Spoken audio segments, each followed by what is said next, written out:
We're members from the Space Combat team. It is a cross-disciplinary team from multiple teams at CIG. It includes members from Vehicle Experience team, Vehicle Feature team, Player Experience team, and also several other departments. The main thing about these people is that they're invested in space combat and they're actively playing the game. We're going to discuss the current state of space combat in 3.14 and 3.15. And then we're going to talk about what things are working, what things we're unhappy with, and what changes are coming up in the short and long term to make the experience better. And the last thing we're going to talk about is the importance of community, because we're not making this game in isolation for us. We're making it with and for you. We went back through all the previous Star Citizen releases and we looked at what was the most loved features out of all these releases in the past, and which were the most interesting, what players said about these releases, what they didn't like about these releases. So it's just like an overview of the past design choices and just like an analysis of where they ended up with the game and what experience they brought to the game.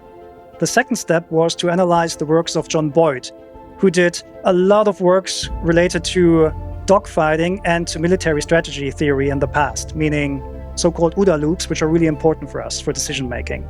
The third step was to have a lot of calls and chats with so-called subject matter experts. These are people who in the past were working or flying for the armed forces and have a heavy knowledge in dogfighting. We even went so far to have actual dogfighting lessons in flight simulators with former members of the Royal Air Force.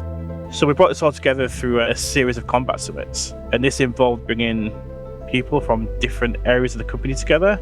So we went away from our kind of day-to-day stuff and we got together and talked about all these past releases, these theories we had about combat and how they kind of translate to the Star Citizen experience we were aiming for. And we tried to create a plan for the next 12 months. So we get asked what the high-level goals are as far as space combat goes to Star Citizen. This comes down to a few key points, which is a meaningful decision making. So it's giving the player options and also giving the players the data to act on. So we give the player the information of the systems that we're building so they can make the choices. The second part is giving every weapon and every vehicle and every other item a proper purpose in the game. And then we embrace those limitations that those choices make. So the players have to make choices. So it isn't just a case of picking the best of everything. There's certain limitations that come with picking certain things. Then basically it's got to feel believable. So we aren't just artificially making those limitations for the sake of it. They actually come from real consequences of our systems that we build. And the last high-level goal we want to achieve is to avoid meta gameplay. We realize this is really hard, but we will try to eradicate it as much as possible. So where are we now with space combat? In 3.14 and 15, we tried to establish a new combat foundation, which meant for us stripping out the granular details in space combat balance for the time being and focus only on the base combat experience first. And that affected 4 key areas. The first was assigning all ships to a specific archetype. So no ship was the best for everything. And then it also allowed us to kind of kick off our journey to improve the multicore experience in Star Citizen. So there was a purpose to having more than one person in your ship. Second, we did the same thing with weapons. Right now, there are only 2 archetypes in the game. One type of weapon is good against fighters, the other one is good against large ships. However, we will expand on that in the future. The third aspect is the shields. We simplified many dynamics in the interim to make them more readable and easier to balance. And lastly, we introduced the capacitor gameplay, which in some sort is the stamina gameplay for our thrusters, weapons, and shields. So with that state established, we can now talk about the combat improvements we want to try in the short term. And the very first of that is G-force exhaustion. In the past, we had a lot of G-forces, and during dogfighting, G-force was a very important part of how you handle your ship. That impact was lost over time, and we're currently working on bringing that back, which means lowering the G-force thresholds to force players to do certain maneuvers to recover from the exhaustion effects. Our goal with this is that you'll need to be really careful with, not only how you manage the energy on your ship, but how you manage your ability to sustain Gs over the long term.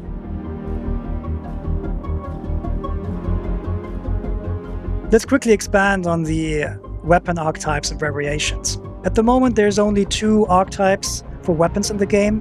One is good against fighters, and the other one is good against large ships. But we would like to expand on these types. We would like to see specialized weaponry against infantry, specialized weaponry to intercept ordnance and incoming missiles. We're also thinking about suppression weapons and an unspecialized weapon types like a jack of all trades, master of none, which you can use for everything, but it might not be the best weapon of choice. In addition to that, you can expect that we're gonna spread out the weapon types as such as well. So you can expect anti-fighter cannons and anti-large ship Gatlings again. Let's talk about shield variances. In 3.14, we had to unify all shield generators of all sizes in order to rebalance them. In 3.15, we started reintroducing differences between those shield generators again. And this was kind of to bring the shields down more within a window that we were happy with, because before there was a difference of up to 90% between different shields, and we thought that was too much, where the player couldn't really make a difference. Going forward, we will try to make the shields more diverse again, so that you have a proper decision to make what to take with you, but still it will only be a moderating variable in the PvP outcome, right? We still want the skill in your dogfighting capabilities to be the deciding factor of the outcome of a dogfight. The power triangle has been super important for us as far as allowing players to manage combat in Star Citizen. It gives players that really cool option to kind of focus their energy on a particular resource that the ship has. But we're still looking at ways we can improve this. So we're looking at kind of adding a non-linear curve to these things, so it doesn't just come in at the same rate throughout the whole kind of region. And we think this might add a really interesting dynamic and just an extra thought that you've got to put in there when you're managing your systems. And we're also retiring with the idea if the weapon capacitor assignment, for example, should affect all the turrets on a ship, which is currently not the case. An important thing we added in 3.15 are minimum regen for all power triangle assignments. So even if you have your full assignment, let's say, put to engines, you get still a little bit of regen in your weapon capacitors and on your shields. So flight tuning, right? By far the least important aspect of combat tuning. Just joking. No, we're not happy with the current flight tuning. What we did in 3.14 and 15 was pushing the ships into an archetype space, but that also meant that a lot of the differences between the ships were lost. And we also had to trick some numbers here and there. For example, ships can now strafe up way faster than they can strafe down. That is down to some magic numbers we added, but we actually want to reduce these magic numbers and do it properly with the thruster tuning. This will be, however, a longer ongoing process, but in the end, we will get a more realistic feeling ship handling out of it. What we added in 3.15 by very popular demand are options for the TVI visibility. So you can go into your options now and set your TVI visibility to always on if you do not want the TVI to fade away. This will take a considerable amount of time, so this will be an ongoing thing for quite a while. And an important disclaimer here, we'll try to be as real as possible, but we always have to take it back to the point of fun. We're not aiming for realism, we are aiming for believability and enjoyment. The idea of trimming was born out of 2 things. First, players who play decoupled, they wanted to have a control to actually hover at a certain altitude.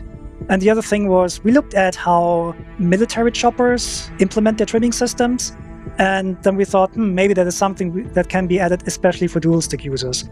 So we investigated a trimming system where you can push a button and then set your left or your right stick in a specific position, and you let go of the button, and the ship will keep that input. And any kind of input you do afterwards will be in relation to that. So currently we have this in a prototype state, and we'll try to give it to the players once it is out. This kind of system will allow mouse and keyboard players to have a smooth thruster control again, as opposed where currently when they press W and S, they just go to the full forward and backward motion. So that gives us a little bit more control when this type of control is needed.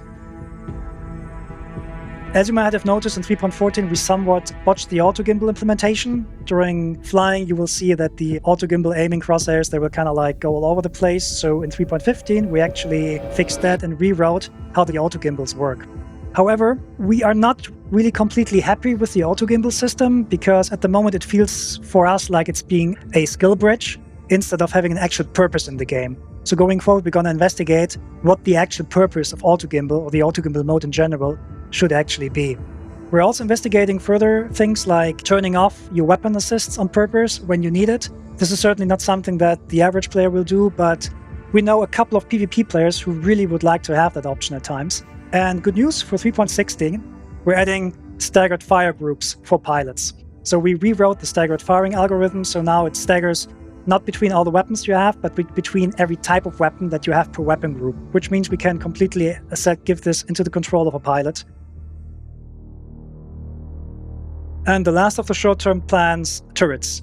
At the moment, we cannot make turrets just better than, or turret weapons just better than non-turret weapons, because a weapon is a weapon. But we're currently working with the weapon team to figure out whether or not we can just buff certain properties of a weapon when they're assigned to turrets.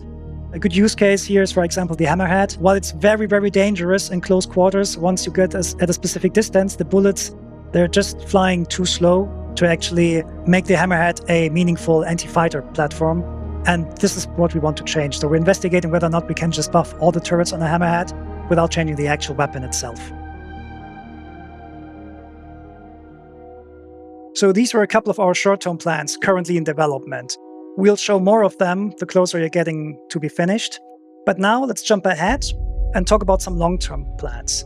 Little caveat here, all these things we're going to talk about haven't been started yet, and they may still change over time, but we wanted to share our thinking just the same. So one of the most important aspects we want to change in the future is the problem of high speed. We know that high-speed combat doesn't work well, and we also know that low-speed combat between 200 and 300 meters per second is incredibly enjoyable. How are we going to resolve that? We don't know yet. We'll see. The next part is ballistic ammo management. At the moment, we have very low ballistic numbers in the game, and this is because the physicalized armor system is not online yet. So you can expect some changes towards ballistic ammo and how we manage ballistic ammo in the future. We also would like to introduce a custom operator mode for EMP, because as a pilot, you need more data and more information, what you can do in order to shut down another ship that you're fighting against. We also toyed with the ideas of flak. We would like to have a flak concept that is an area denial weapon that works against fighters or missiles or even incoming projectiles. Also, we're currently working with the AI team to copy typical flight maneuvers that players do to AI ships. In the same vein, we also would like to try to have AI ships not using, abusive behaviors that are, less enjoyable.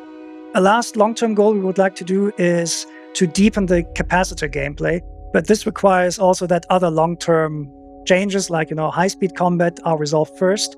We would like to think about things like adding more thrust, adding more active management on the assignment, and other more active effects.